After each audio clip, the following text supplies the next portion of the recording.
de volta a mais um episódio da Pod Faith com a Natália e com a Luísa. Estamos no cenário novo. Tudo bonitinho, gente. Tudo rosa.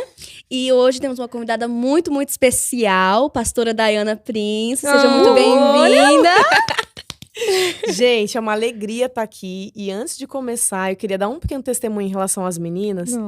Para quem as conhece da internet, a Luísa e a Natália, quando começaram com esse projeto, né, que esse é o segundo episódio, elas não têm um ano de conversão, gente. E mesmo com todas as limitações de ainda não conhecer profundamente a palavra, saiu no coração delas o desejo de compartilhar e testemunhar e trazer convidados e tirar dúvidas de pessoas cristãs em volta desse tema, né? Em volta do evangelho. E isso é muito louvável, porque hoje a gente vai falar especificamente de ministério e muitos não se sentem preparados para fazer algo para o Senhor. Então, que o Senhor dê graça a vocês. Amém. Que vocês tragam temas muito relevantes para a galera que está assistindo. E que Deus dê sabedoria, Deus acrescente conhecimento na vida de vocês. E que isso se torne muito maior do que aquilo que Deus colocou no coração. Em nome de Jesus. Vai ser sucesso, gente. Já temos vários projetos para fazer aqui. Várias pessoas que vamos chamar para conversar. Para tirar dúvidas de vocês. E hoje vai ser muito bom para conversar sobre ministério. Muita gente tem muitas perguntas sobre... Incluindo eu. Exatamente. Como descobrir seu ministério. O que é ministério. E vamos ver se a pastora Day consegue tirar dúvidas de vocês. E também vamos chamar o pastor também, o apóstolo Ruben. Ele vai ter um aspecto... O baixinho. O baixinho. Nossa, polêmica que deu. Gente, eu não falo Socorro. mais nada. Deus, eu não falo mais nada sobre ele, não. Ele é ótimo, ele é super alto. E aí, então agora vamos começar. Então, pastor, Vamos. como que você descobriu o seu chamado? Isso é uma pergunta muito importante, Nath, porque muita gente que queima pelo Senhor não entende qual é a função para a qual Deus a chamou para manifestar, né, a obra dele. E o meu chamado começou, eu era só uma ovelha na igreja, eu ia para os cultos, eu morava numa cidade distante, então eu estava só nos domingos no culto dessa igreja. E meu coração queimava muito para fazer algo para o Senhor. E eu sempre falei para Deus, eu não me importo se eu tiver que lavar o banheiro da igreja, se eu tiver que colocar a cadeira. Eu não me importo de qualquer situação que eu tenha que servir na igreja, porque tudo que eu fizer eu vou fazer para você e vou fazer com muito amor. A única coisa que eu não quero ser é pastora. Eu só quero que você me poupe disso. Porque eu era muito conectada com a minha líder e eu via muita ingratidão. E ela se esforçava, ela se doava, fazia de tudo pelas vidas que Deus tinha confiado a ela para cuidar.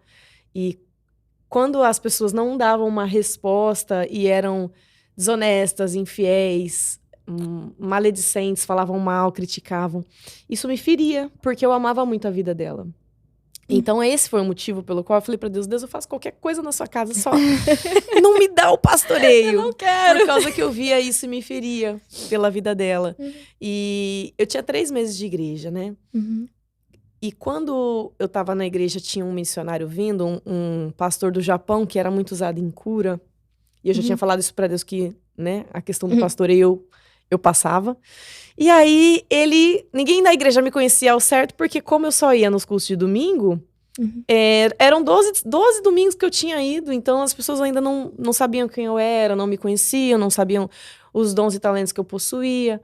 E aí, esse homem, ele começou a chamar pessoas que precisavam de um milagre. Como ele era usado em cura, foi paralítico lá pra cima do altar, foi gente com problema de surdez, cegueira, e todo mundo subindo no altar, e ele curando, e Deus manifestando poder, e eu assim, Deus, esse homem tem que botar a mão na minha cabeça, porque eu sempre desejei a unção de pessoas que eu respeitava. E quando eu vi Deus usando aquele homem daquela maneira, me atraiu, e eu falava, Deus, esse homem tem que botar a mão na minha cabeça, ele não pode sair desse culto sem ele botar a mão na minha cabeça, mas eu tenho que ter uma brecha para ir pro altar, porque ele tá pedindo por cura, eu vou chegar lá, saudável, ele vai me perguntar, o que você quer ser curada? Né? Não posso fazer isso. E aí ele falou assim, olha, quem tá precisando de um milagre? Eu fui a primeira, assim, ó. Eu. Falei, a minha brecha chegou, meu momento, voei, colei lá no altar.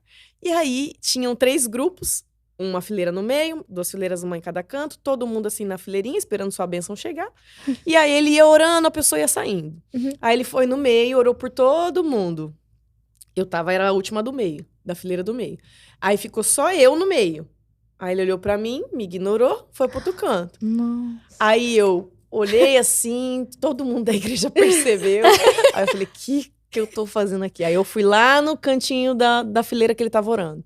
Aí a mesma cena aconteceu, ele orou por todo mundo. Fiquei só eu naquele canto. Aí ele olhou pra mim, me ignorou, foi pra outra direção do altar. E ele fez isso umas 5 vezes. Até que eu não saí do altar e ele não teve escolha. Se ele não queria orar por mim, ele teve que orar. Porque só tinha eu e ele no altar, eu não ia descer. Então, ou ele orava, ou ele não ia se livrar de mim. E aí, como eu era nova, eu tinha meus 20 e pouquinhos anos, o milagre que eu queria eram coisas muito materiais, não era pecado. Mas eram coisas rasas. Só que Deus, ele tem coisas pra nós que são profundas. Sim. E eu fui pro altar desejando 3 coisas. E ele falou assim, então você precisa de um milagre? Eu falei, preciso. E aí ele falou assim, o que você precisa? E ele tava já no tom de deboche, porque uma menina saudável, nova, ele tava curando gente com enfermidades. Então eu posso imaginar, assim, o que passou no coração daquele grande homem de Deus.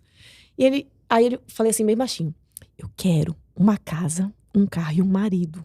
Aí ele, igreja, ela só quer uma casa, um carro e um marido. E todo mundo riu da minha cara. Não. E eu falei, gente, que constrangedor. Por que eu fiz isso, cara? Aí Deus falou assim, ele falou assim, vou orar por você. Botou a mão e eu olhava pra minha cara e eu olhando pra cara dele. E eu pensando, o que esse cara tá fazendo? E aí ele falou assim, ela é pastora. Tá, glória. Aí eu... Aí ele botou a mão assim de novo.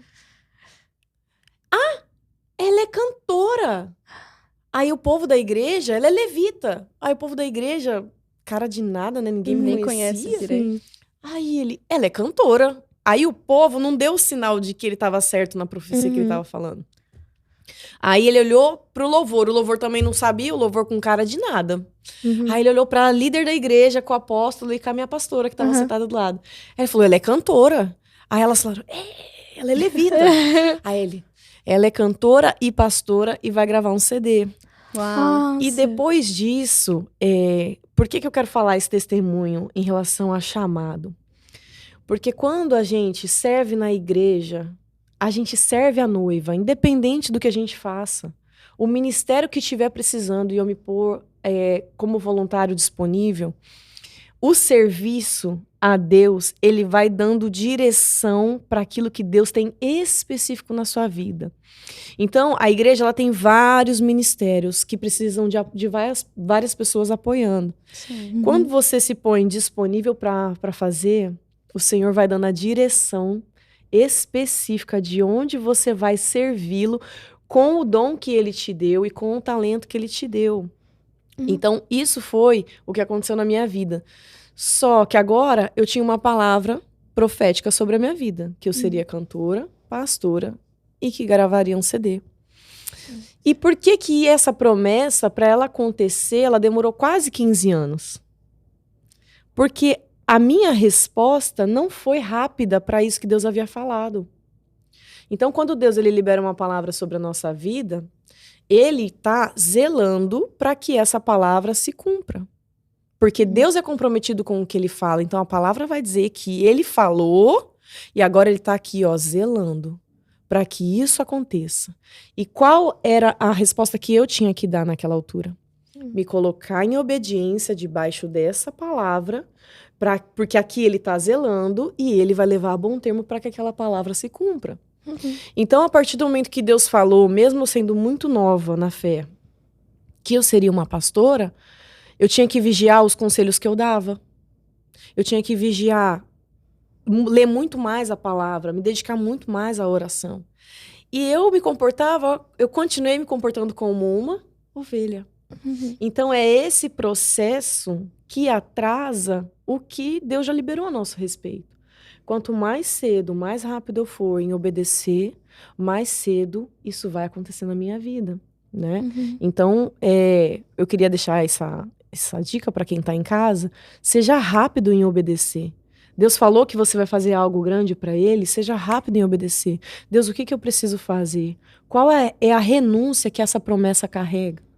Né? O que eu preciso deixar de fazer para que isso aconteça na minha vida? Né? Então, sim, esse foi o caminho onde eu descobri qual era o meu chamado. Sim. Né? E como é que foi meio o seu processo para se consagrar, ser pastora? E como é que começou a Faith Club aqui em Londres? Então, aí eu tava, depois desse longo tempo, eu vim para Londres, o Senhor me trouxe para essa terra. E eu tinha conhecido o Ruben há anos atrás, numa situação totalmente aleatória. Tinha visto ele 2 vezes na vida. E quando eu comecei a conversar com ele no Instagram, porque até então a gente não tinha amizade, né? A gente tinha se visto e nunca mais se visto. E nem amigos a gente foi naquela altura, né? E aí o que aconteceu? Quando a gente começou a conversar, eu tava vivendo aquele processo de fui ferida pela igreja, então me afasto da igreja e não me afasto de Jesus. Só que a igreja, ela é uma fogueira. E a gente é o gravetinho. Então, quando o gravetinho ele é separado dessa fogueira, rapidamente ele vai se apagar.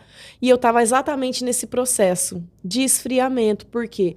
Porque eu peguei as decepções, as frustrações que eu vivi e coloquei isso no bolso e falei, a igreja não presta, a igreja não serve, Jesus é incomparável, eu experimentei, não tem como negar isso. Né? A partir do momento que você vive experiências com o Espírito Santo, seu pai e sua mãe podem chegar e falar pra você, Deus não existe, mas pra você ele é real porque você o provou, você o conhece, né?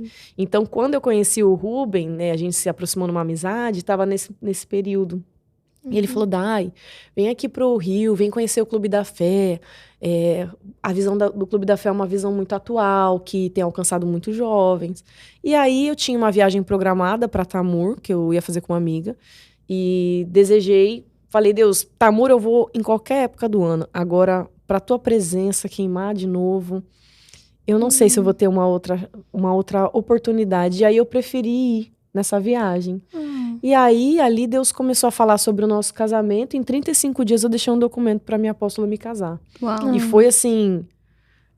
eu nunca tive, durante um período tão curto de tempo, tantas revelações em relação a uma direção que Deus tinha na minha vida, que no caso era o nosso casamento. E eu até falo isso pras mulheres, eu falo isso pra ele, eu falo, amor, quando Deus falar algo, muitas vezes em relação a uma direção que ele tá te dando, é porque você vai precisar se lembrar muitas vezes que Deus fez isso. Que esse casamento é de Deus. Que essa união tem propósito. Que é para permanecer na aliança, é para permanecer na obediência. Porque foram muitos os desafios, né? E junto com o nosso casamento, tinha a visão do Clube da Fé e uma igreja para ser estabelecida. Então não era apenas um casamento, era um casamento ministerial. Né? E isso tem um peso de renúncia muito maior. Então foi desafiador, só que olhando para tudo que Deus fez, para a igreja que começou na sala da nossa casa, que a gente teve 2 cultos fora, quando começou a criar uma forma, mais de 20 pessoas ali em casa. Aí a gente foi para fora, achou um teatro para fazer culto, aí a pandemia fechou tudo e voltamos de novo para dentro de casa. Então foi uma igreja que nasceu durante um período de muito reset, né, do mundo, muita coisa mudando e uma igreja em formação no meio disso, né? Então foi bastante desafiador. Mas ver hoje jovens que estão se rendendo, tão recentes na fé e desejando viver uma promessa de Deus, um ministério de Deus, é extraordinário. E é isso que a gente está aqui para fazer, né? Influenciar pessoas. Até porque a Faith Club tem a maioria é jovens, né? Tem um vídeo que vocês postaram que a gente na sua casa, que a gente tem estudo lá. E da último estudo foi sobre música. Só jovens naquela sala. Só tinha jovens. Era verdade. Eu nem tinha percebido, eu tava na frente. Sim. Na hora que eu vi o vídeo, eu falei, é verdade, só tinha jovens naquele lugar. Uma sexta-feira, 8 horas da noite. E a sala de casa, quase 30 jovens. Foi sentados para ouvir do evangelho, para aprender. Foi. Para estudar a Bíblia, estudar o que a palavra fala sobre a música, né? Então, Porque a Faith Club tá indo além de culto. Foi uma coisa que eu até comentei com a minha mãe. A nossa igreja é muito além de, vocês vão ir pro culto, depois vocês vão pra casa e vivem a sua vida. A gente tem estudo, a gente tem comunhão, a gente sai junto, a gente come junto, a gente vai pro bowling junto. É mais que... É uma coisa constante, sabe? Não é você não vai pra igreja no domingo, esquece as pessoas e só vê a pessoa no próximo domingo. A gente tá sempre em contato. Praticando, né? Uma família. Um encontro. Exatamente. Uma família. Aí vocês também têm o Escola de Levita. Sim. Por que você criou? Pois é, o chamado levítico, ele é muito bonito, né? Se você for olhar para a palavra, o chamado levítico é todo aquele que servia no templo, né? Então, da porta, quem dá um abraço ali na recepção, na integração, até o altar, quem sobe no altar, toda a igreja, ela tem o chamado levítico, porque toda a igreja serve no templo, né? Se a gente for olhar por esse lado. Só que a escola de levitas, ela foi especificamente criada para os levitas que servem no altar. Então, o que eu observei? Que a galera que estava no altar, às vezes não tinha o zelo que deveria ter e a dedicação que deveria ter, porque não tinha conhecimento do que se fazia e para quem se fazia. Então eu falei, Deus, tem alguma coisa errada, a gente se dedica tanto, a gente ora, a gente se consagra, e a galera não dá uma resposta à altura do que o Senhor tem para eles, porque muita gente acha que o que ela faz na igreja, ela faz para os pastores. Queridos, você está servindo a sua igreja local, mas você não tem ideia de para onde Deus vai soprar a sua vida. Exatamente. Hoje você está aqui. Um dia eu estava lá naquela cidade, Jundiaí, recebendo a palavra de que eu seria pastora. Uma menina tinha acabado de entrar na igreja há 3 meses. Era uma futura pastora naquele lugar. Não naquele lugar, estava naquele lugar recebendo a palavra. Mas Deus ia me lançar em Londres, numa outra nação. Então, quando a gente serve a igreja local, a gente não está servindo apenas os nossos irmãos. A gente está servindo a Deus e o nosso ministério está sendo desenvolvido. O meu ministério, ele é meu, o Senhor me confiou. Eu preciso cuidar, porque é meu, ele me deu. É igual a parábola dos talentos, né, que Jesus contou. Um ele deu 1 talento, outro ele deu 5, 2 talentos e o outro ele deu 5. Então, para quem Deus deu 1 talento, o que a pessoa precisa fazer? Trabalhar, se empenhar para multiplicar aquilo, né? Para multiplicar Jesus na vida de outros. E assim o que recebeu 2, e assim o que recebeu 5, porque um dia o Senhor da obra, ele vai voltar e vai falar, cadê o que eu te dei? Cadê o que eu te confiei? Né? Então, o levita, ele tem um chamado para a área da música, né? O levita do altar, que é o curso de levitas. E aí surgiu a ideia de fazer um curso que seja rápido, objetivo e que a pessoa faça do começo ao final sem faltar. Então, por isso eu estabeleci 12 aulas, que a gente vai tratar 12 princípios que eu preciso ter para servir no altar. E aí a galera veio, o Senhor começou a trazer pessoas com talentos, pessoas que estavam anos desativadas no seu dom, no seu talento para o chamado. E a coisa foi criando forma. Hoje a gente está numa consagração de 40 dias. Nossa. De 12 horas. E é a coisa mais gostosa do mundo. Embora a renúncia aumentou, o nível do comprometimento subiu, mas a alegria, Nath, é evidente. Sabe o que a gente faz no grupo dos levitas? Fica assim, ó, galera, 11h59, hein? Daqui a pouco dá a hora da bênção. E um ri da cara do outro, fala, ih, hoje eu vou comer maçã. O outro tá com uma marmita de feijoada, e um tira sarro da cara do outro. E a gente tem uma alegria em fazer. Mas tá vendo isso, porque o louvor tá diferente. Exato. Você vê, começa a tocar o louvor, já tem gente chorando, já tem gente de joelho, já tem gente se quebrantando. Porque tá diferente. É igual você falou, a renúncia que as pessoas estão tendo. E tá apoderando aquele ministério, tá deixando as pessoas mais blindadas com a armadura de Efésios 6. Ai, olha! Ai, gente, que é eu isso? tô lendo a Bíblia.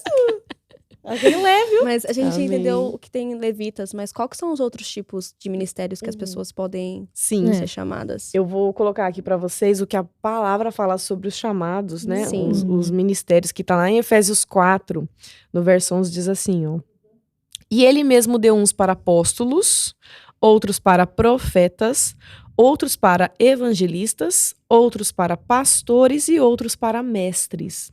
Então, os levitas, né, eles se enquadram nesse ministério profético, né? O louvor, a adoração, o zelar pelo altar. O mestre, por exemplo, uma pessoa que tem o talento para ser mestre, para ensinar, o que ela vai gerar em Deus? Livros, treinamentos, palestras, conferências, workshops. Então, você vai ter que dar uma resposta a isso, porque Deus está te confiando algo. Você é um mordomo do reino. Nada é nosso, gente. O dom vem de Deus, o talento é do Senhor da obra e é para edificação da igreja. Então, esses 5 ministérios, eles são para mover a igreja, para estabelecer a verdade da igreja, para fazer com que essa engrenagem chamada corpo funcione. Então, por exemplo, o evangelista, o que ele faz? Vai lá no mundo e pesca para Jesus aquela vida. Traz para dentro da igreja, traz para dentro do corpo. Aí o pastor faz o quê? O pastor cuida daquela vida. Ele auxilia, ele orienta, ele aconselha, ele ensina a jejuar, ele ensina a orar. Ele é esse primeiro contato, né, com essa vida dentro da igreja. O que o mestre vai fazer? O mestre vai trazer o ensino, vai trazer nutrientes, vai trazer palavra, né, vai trazer direção de Deus. E o apóstolo é quem planta a igreja. Né? Então, o chamado apostólico, ele não é mais nem menos do que nenhum outro. Ele é simplesmente o trabalho de plantar igrejas. Né? E o chamado profético é o chamado dos levitas, o chamado do profeta em si, que tem o dom de revelação, né, para a edificação da igreja. E todos esses ministérios trabalham juntos para que o Senhor edifique a sua noiva, tá bom? E um missionário seria o quê? O missionário, ele entra no evangelístico, né? Chamado evangelístico. Ele vai para outras nações, ele prega Jesus. Por vezes também o missionário pode ser apostólico, ele também pode plantar igrejas onde ele vai, né? Tudo debaixo da direção de Deus. E não necessariamente você tem apenas um ministério que você serve, que você auxilia, né? Deus pode te dar 2, 3 ministérios, você pode ser desenvolto em várias áreas. Lembra a parábola dos talentos? Sim. Um tinha 1, outro tinha 2 e outro tinha 5, né? Então, isso não é uma regra. Eu tenho um ministério. O importante é a gente estar debaixo da direção de Deus, né? E quando você serve a Deus de todo o coração, o Senhor, a Bíblia vai dizer que a palavra diz assim, que o Senhor confirma os passos de um homem bom. Então, quando você está em obediência, Deus vai confirmando os seus passos e te dando direção. Sim. Eu lembro que eu tinha visto um versículo que era... Eu não lembro onde era, mas estava falando sobre pessoas que tinham um coração duro. E que... Eu até falei com você sobre esse versículo. Que a parábola da semeadura, não é? Não, mas a gente juntou os dois. Era sobre... Tava falando de uma pessoa que não conseguia receber a palavra porque o coração era tão duro. E era o nosso dever amolecer aquele coração antes. E esse é o poder do louvor antes da palavra. Porque ele é aquela água que a gente joga na terra para quebrantar o coração. E por isso que muita gente não entende o poder de qualquer ministério na igreja. De arrumar a cadeira, de dar comida que a gente coloca na conexão, do louvor. Não é só porque a gente está no altar, igual vocês falam. Não é porque está no altar que você tem algo melhor que qualquer outra pessoa. Os ministérios que as pessoas não veem, às vezes, é o que mais tem pureza, é o que mais toca a pessoa. Quando eu entrei e já me joguei em tudo. Em qualquer área que tava precisando, eu ajudei com os jovens, ajudei com as meninas, você ajudou com as mulheres também, criar o grupo das mulheres. Verdade. Sim. A gente, na verdade, isso foi até engraçado, o grupo das mulheres, a gente se reuniu só as jovens na minha casa. Tomar um cafezinho. A gente passou a gente passou o dia inteiro conversando. E era assim, cada uma conversava sobre alguma coisa. Sim. E eu lembro que a gente tava na mesa. A gente fez uma mesa linda. Uma gracinha. E olha o poder da mesa. Tudo com excelência. A gente arrumou a mesa bonitinho. E cada um conversando, a gente não tinha conversado sobre Jesus ainda. Só que aí, alguém puxou o assunto de aconselhos. Que tava passando por um tempo difícil. E eu falei, o que Jesus fala sobre isso? Uau. A gente ficou um tempão. E entrou Jesus na conversa. E a gente ficou até 10 horas da noite conversando. Que top. A gente mudou pro sofá, sentamos no sofá, coloquei colchão, coloquei cobertura, tudo. Aí, a gente falou assim, vamos orar? Queria tanto orar. A gente fechou a porta, trancamos tudo, apagamos a luz. Nós oramos, acho que foi 1h30 orando. Aí, a gente levantou, Natália falou assim, vamos levantar, e todo mundo segura a mão uma da outra. Fizemos um círculo. E a Milena não levantava. E ela chorava. Eu falei assim, e aí, pronto, vamos orar por ela. Porque foi por isso que a gente fez a oração. E nós oramos. Depois que a gente parou de orar, a gente falou assim, nossa, alguma coisa a gente começou aqui. E eu e a Natália criamos um grupo das mulheres, adicionamos no mesmo todo dia, mundo. Hoje mandamos um áudio pra Dai. Assim, aqui começou algo. E depois disso, começou a gerar no coração a Conferência das Mulheres. Que, gente, dia 24 de abril temos a conferência. 27 de abril, sábado. Gente, eu tava com 27 na minha cabeça, eu falei 24. 27 de abril temos a Conferência das Mulheres. Primeira conferência do Faith Club London. Que foi gerada em vários corações. E ao mesmo tempo... Vai ser incrível. Tô ansiosa. Não, vai ser muito top. Então, tipo assim, foi um sim que a gente fez por um simples café. Que gerou no coração de várias mulheres. Depois a gente teve outro cafezinho com as mulheres mais velhas. Tipo assim, a gente se conectou com mulheres mais velhas que nunca tinham sentado juntas pra conversar, que estavam lá, as jovens também estavam lá, tudo misturado. E eu pensei, o motivo da gente criar isso foi porque a gente queria criar fundações na nossa igreja. Amém. Pra quando chegasse outras mulheres, as mulheres que já estão lá estão conectadas uma com a outra. Porque não seja círculozinhos dentro da igreja, panelinha. Não, é um corpo, umas mulheres juntas que trabalham juntas pra receber as que estão chegando. Porque se uma cai, a outra levanta. Se uma tá com dificuldade, a outra tá ali pra levantar. E olha que tá vindo e estão ficando, né? Glória a Deus. A gente porque elas foi estão sendo acolhidas. Sim, exatamente. As jovens foram viajar juntas. Que isso! A próxima eu vou, hein? Bora, não, só... Porque eu também sou jovem. Não, mas é jovem. Olha a perfeição. Não, quase 40 super. anos nas costas. Sangue Nossa, de Jesus não tem fui. poder. Não acredito. Nossa. Né? Mas, galera. então, como é que você aconselha as pessoas que estão chegando agora na igreja a se encontrar na igreja, encontrar o seu ministério, se encontrar o seu chamado? E aí, na verdade, qual é a diferença entre ministério Primeiro e chamado? é melhor descobrir qual que é isso, porque muita gente, na verdade, muita gente sempre pergunta qual que é o meu chamado, mas qual que é o meu ministério, o que que é a diferença? É a mesma coisa. A Bíblia vai dizer, né, que muitos são chamados, mas poucos escolhidos. Então, eu creio que a nossa chamada de Deus seja a de compartilhar o evangelho. Ser sal e ser luz. Isso é meu chamado. Para onde eu for, eu preciso ser sal e ser luz. E ministério é aquilo que eu vou fazer para Ele. É o trabalho que eu vou desenvolver para Ele. Para o reino dele, para a edificação da igreja. Isso é ministério. Né? Então, quando eu digo sim para Jesus, eu estou dizendo sim para o meu chamado. Deus está me chamando para um relacionamento íntimo. Deus está me chamando para ser sal, para ser luz. Deus está me chamando. Quando a luz chega no ambiente, ela faz o quê? Ela denuncia as trevas. O sal, ele faz o quê? Ele conserva o alimento, ele dá sabor, ele dá vida para aquilo que tem ali. Então, o meu chamado é isso. Para onde eu me mover, eu sou luz, eu sou sal. O Senhor falou, eu vou fazer de vocês pescadores de homens. Ide por todo mundo, pregai o evangelho a toda e qualquer criatura. Isso é o chamado de todos. Ministério é algo específico que eu vou fazer para Deus. E eu só descubro isso quando eu sirvo a noiva. É servindo a noiva que Deus vai confirmando seus passos e te direcionando. Sim. Né? Então, para quem está chegando, qual que é a dica? Se envolva. A nossa igreja, a gente trabalha no pilar que está lá em Atos, que diz assim: e perseveravam na comunhão, no partir do pão, na doutrina dos apóstolos e nas orações. Sim. Então a gente tem a comunhão, todo pós-culto tem comunhão, todo pré-culto tem comunhão. Tem a mesa da comunhão, o café tá lá, a frutinha, o sanduíche, o momento de você olhar nos olhos, conversar com as pessoas. Acaba o culto, a gente sai para comer, comunhão. Depois do estudo bíblico, tem comunhão depois na sexta-feira à noite, ou é em casa, ou a gente vai em algum restaurante sentar comer, tá junto, olhar nos olhos.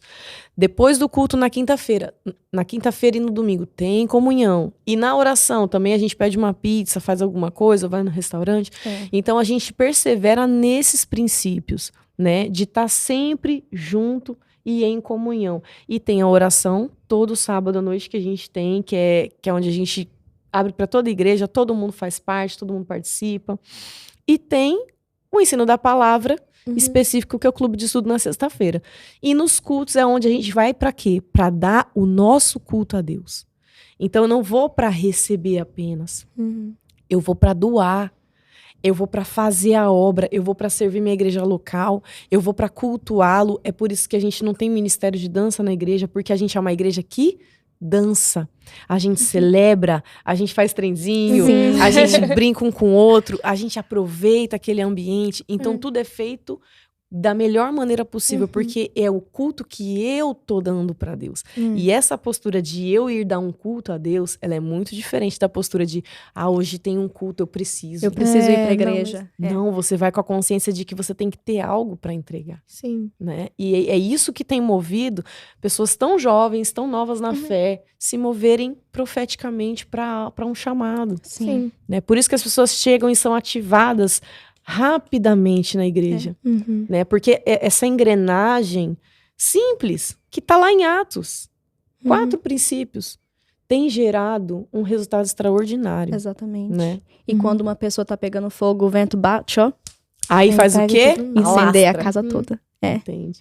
E uma sociedade de agora, onde tá todo mundo só querendo receber, como é que a gente exerce nosso chamado de pregar para as pessoas que estão tão frustradas esses dias? Qual que é uma dica que você dá? A gente vai amar essas vidas, né? A gente vai trazer para perto e mostrar que naquilo que você foi frustrado, isso é extraordinário, você vai ser cura na vida de outra pessoa. Exatamente. Eu fui frustrada com a igreja, hoje eu sou pastora de uma igreja.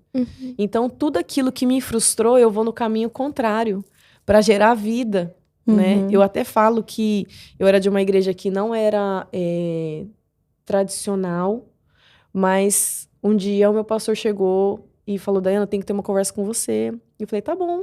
Ele era meu líder, uma pessoa que eu admirava. E aí eu fui, como ovelha obediente, para ouvir o conselho, o que ele estava falando, ele com a pastora, né, a esposa dele. E eles falaram assim, o jeito que você fala não é bom, o jeito que você se veste não é bom, o jeito disso não é bom, isso não é bom. Me criticaram no meu trabalho, me criticaram em todas as áreas da minha vida. E na altura eu era uma líder de célula apenas. E eu falei assim, pastor, então a partir de hoje eu quero pedir perdão ao Senhor, eu vou voltar atrás no meu ministério, eu vou sair da liderança de uma célula, porque eu não sou exemplo em nada. Eu não posso liderar uma célula se eu tenho todas essas áreas que eu sou débil e eu preciso me repaginar. Então eu não tô apta ao chamado. O que eu vou fazer? Eu vou me afastar, eu vou correr atrás de tudo que o Senhor tá me falando, e aí eu vou voltar para a liderança sendo capaz de influenciar alguém. Porque hoje eu tô vendo que eu não tenho essa condição. Sim. Então o Senhor é meu pastor, o Senhor é um homem que eu admiro, que me inspira. E você tá vendo isso em mim, você me conhece, eu sou sua ovelha. Então eu vou te ouvir. Aí ele, não, pelo amor de Deus. Aí eu falei assim, pastor, cuidado, porque o senhor tá vindo me orientar pela boca dos outros. Aí eu comecei a denunciar as palavras que ele estava falando. Na hora ele se ligou que ele estava vindo por influência de outras pessoas. Meu Deus. Que eram meninas invejosas, que eram meninas que tinham ciúme dos maridos. E aí tava trazendo um jugo pra minha vida que eu não precisava ter. Né? Porque eu acredito que todo mundo tem áreas débeis e que precisam ser lapidadas. E é para isso que Jesus tá aí, nosso líder tá aí, que ele vai ser a tesourinha que vai nos cortando naquilo que não tá bom. Agora, quando você põe o X nas costas de uma pessoa, você mata ela. Então, isso é uma coisa que eu sempre tive muito cuidado no ministério. Para não falar, você não presta e você não serve. Porque a partir do momento que eu faço isso com uma ovelha, o diabo fala assim, ó, vem. Porque para mim você presta do jeitinho que você tá. Isso foi uma coisa que me marcou muito, porque a gente tem que tomar cuidado. A gente não pode colocar o X nas costas de ninguém. E todo mundo tá passível de erros e passivo de ser corrigido, voltar para a rota e acertar. Né? Então, nós como pastores e evangelistas, mestres, nós estamos aqui para isso. Para trazer pessoas para Arraial nutrir, dar força, corrigir e impulsioná-las para viver o ministério que Deus tem para a vida delas. Mas foi isso que aconteceu comigo na igreja católica. Eu até contei pra Natália essa história. Era tipo 11 anos, fui pra igreja, pra missa com a minha mãe. Eu tava de saia, sabe aquela meia até o joelho, igual indo pra escola, sabe? Uhum. E cheguei lá, uma veinha do coque chegou pra mim e falou assim, onde é que você tá indo com essa saia? Tá parecendo uma prostituta. Meu Deus, na igreja? Um menino de 11 anos. My gosh. Foi. My goodness. E depois daquele dia entrou pandemia e eu falei assim, agora mesmo que eu não vou pra igreja. Já foi a desculpa perfeita. Foi, não, literalmente, depois disso, eu me desviei total, fazia tudo que eu não deveria fazer, eu realmente não pensava em nada. Eu ia pra, tipo, encontros de mulheres na casa da amiga da minha mãe, mas eu não entendia nada, e era tudo evangélico, a mulher tocava em mim, eu caía. Mas eu, pra mim, acreditava em nada, só por causa de uma frase que uma mulher falou pra mim. E é esse zelo que a gente tem que ter, pra não falar coisas que pode matar a fé de alguém. É exatamente isso. Mas aí, essa situação de frustração, quando você é acolhido, lembra que você perguntou, como é que a gente faz com essas pessoas? Quando você é acolhido, você é amado, você é restaurado, e aí aquilo se torna o seu chamado. E o chamado pastoral foi uma cura na minha vida, né? E eu até falo, Rubem, todo mundo devia plantar uma igreja. Porque não tem chamado que te espreme mais, que te corta mais, que te poda, que te alinha, que te estica do que o chamado pastoral, né? Então, eu falo pra ele, amor, eu sou quem eu sou hoje, porque esse chamado, ele exigiu tudo de mim. E por vezes eu tive que me refazer. O vaso quebrava, Deus metia a mão, fazia de novo um vaso mais bonito de mais honra. Aí o vaso quebrava de novo. Aí Deus fazia um vaso maior. Então, o chamado pastoral, ele é assim, ele exige muito de você. E faz com que você seja sempre exprimido, sempre moldado, para que você possa fazer coisas maiores para Deus, né? Então, hoje, uma conferência está nascendo. Por quê? Porque a gente passou pela prensa, passou pelo processo quando éramos só nós, na nossa casa, acreditando no projeto. E quando você vai vivendo isso com Deus, Deus vai dando forma. Qual é a diferença entre dom e talento? Muito boa essa pergunta, Nath. Dom é tudo que é espiritual. Dom de visão aberta, enxergar o reino espiritual. Dom de revelação, quando você não sabe algo da vida de alguém e o Espírito Santo te conta para que aquela vida seja edificada. O dom da fé, quando uma fé sobrenatural preenche você e você tem a convicção de algo que você não teria como ter. Esse é o dom da fé. O dom de maravilhas, né? Quando uma pessoa, algo extraordinário acontece, uma perna cresce, isso é o dom de maravilhas, algo que só o Senhor poderia fazer. Então, tudo que é espiritual é dom, e Deus dá. Mas Paulo também orienta a gente a buscar com zelo os melhores dons, e ele orienta fortemente a igreja a buscar o dom de revelação e de profetizar. Então, esses são os dons espirituais. E talento? Talento é tudo que é natural. Eu sou boa para lidar com crianças, eu sou boa com música, eu sou boa com edição de vídeo, eu sou boa com coisas que são naturais, que são ensináveis. Isso é talento, tá? E dom é tudo que é espiritual. Sim. Tá bom? Então, a gente sabe que você canta. A gente queria que você cantasse uma musiquinha pra Bora, gente. Vamos lá. Veja, a vida está tão perto. Prove, a paz não está tão longe. Cadê as sombras que nos seguiam? Quebrou o cristal do nosso orgulho ao chão. Ao chão.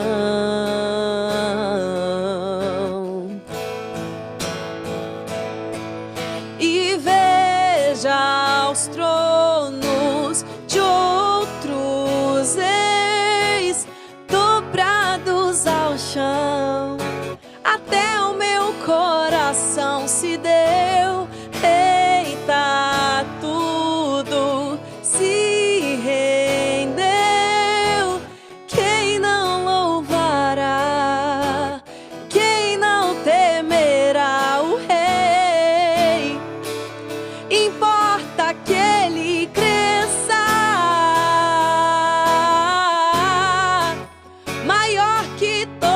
a sombra que a gente projetou. Importa que ele seja o único Senhor.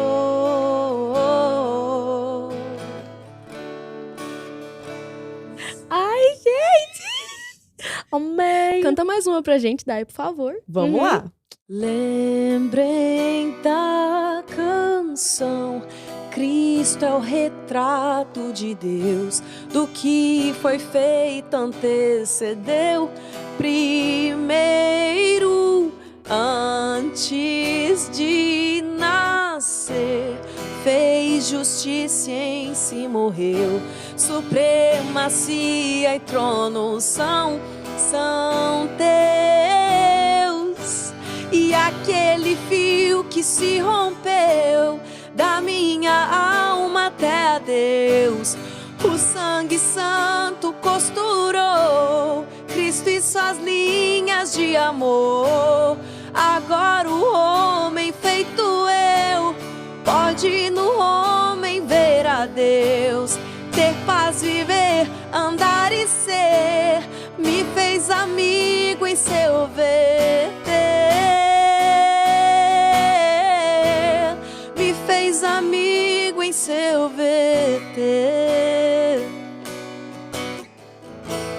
Me fez amigo em seu verter. Obrigada, Amei. Dai. Chegamos no final do podcast. Sim, encerramos o segundo episódio com sucesso com a pastora Daiana Prince. Muito obrigada por ter vindo. Prazer é todo meu, meninas. Deus abençoe e que vocês cresçam muito, que o Senhor coloque luz na vida de vocês, em tudo que vocês estão fazendo, viu? Amém. Impactem Obrigada, a Dai. geração de vocês, em nome de Jesus. Amém. Fiquem aguardando o próximo, porque vai ser algo polêmico. Polêmico. Histórias polêmicas pra contar. Uhum. Tá bom? Beijo grande pra vocês. Beijo, Até o gente. Não próximo. esquecem de compartilhar, deixar comentários sobre o que vocês querem ouvir, perguntas e convidados que vocês querem ver aqui. Beijão. Beijos, tchau. A Dai.